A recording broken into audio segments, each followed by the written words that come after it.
Hey guys, so as you can see here, 1 million points. This is a video to go over some of the more actionable ways to get there. Obviously, there are a lot of information out there that is, you can get, 10 points doing this and blah, blah, blah. Honestly, you're not going to get there by doing those things. There's only like 3 things you can really do to get to that many points. And in this video, I'm going to review it. Let's get into it. Okay, so I'll try to keep this video as short as possible. But number 1 is credit cards.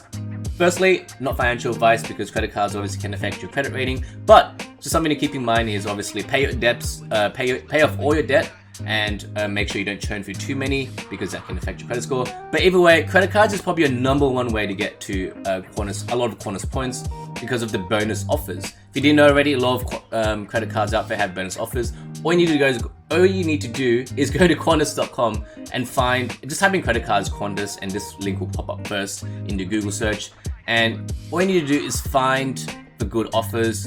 What I do personally, and this isn't something you need to follow, is I like to churn through credit cards. So I make sure, as I mentioned, to pay off all my debt before I churn it. And I don't do it so often. Like most of these bonus points, you need to spend, let's say, 2,000, 3,000, 5,000 in the first 3 months.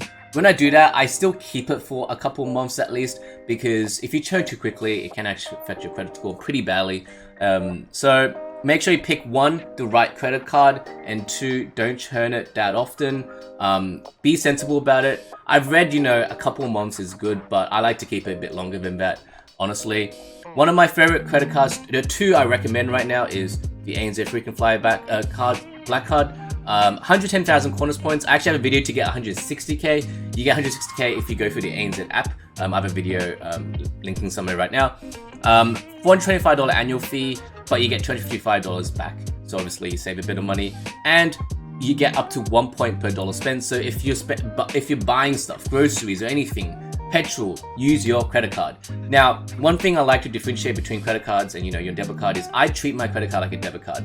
I don't spend more than I can afford to pay back per month. So please do not just spend wildly and just pay slightly off a little back, because you're going to be hit by interest rates and you don't want to do that. So in my opinion, just treat it like a debit card.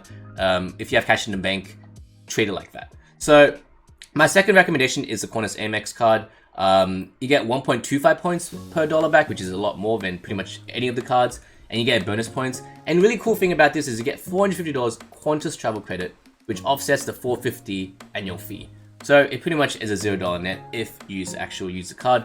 But these 2 are my favorites right now, at least, to get if you're interested in what to get right now, pretty much towards the end of 2022, and I think that will apply pretty much early 2023 as well. So credit cards is number 1 on the list. Okay, the second thing is finding offers. Now, obviously, these are sometimes harder to find. You can go on the Qantas website, but they don't actually, for some reason, show all the offers, all the earning offers right now. So obviously, right now, there's Qantas Insurance, there's Superhero, which is a trading app, and I've actually done the insurance thing, as you can see here. I'll put a graphic up. I got some amount of points. The most amount of points in the last 3 months is from my insurance bonus offer. And there's a few other ones hopping around. I know there was an Optus one. Yes, there was a breach, but you get 60,000 bonus points if you switch plans. And a lot of what people did was switch plans for 3 months and then just switched outright. Like, it's literally 3 points if you just kind of consider if you're going to use the thing. So for example, the insurance thing, insurance is really easy to switch. And so I made the switch really easily. And I'm going to switch it out as soon as I'm done with it. And honestly, it pretty much gives you bonus points. Getting Qantas points is a very proactive thing. You have to look at offers.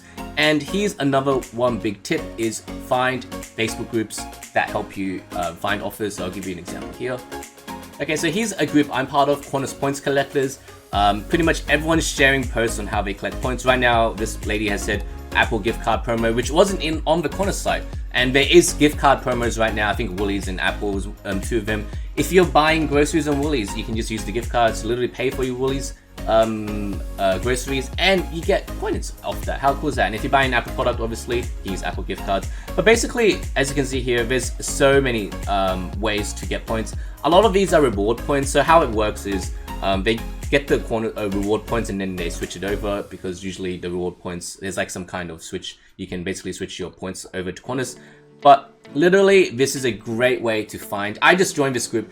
honestly, Facebook these days for me is just joining these informational groups, and every time I go on a homepage, I just discover something new. I discovered the Qantas insurance actually via Qantas Points collectors, and I found the Optus offer via Qantas Points collectors as well.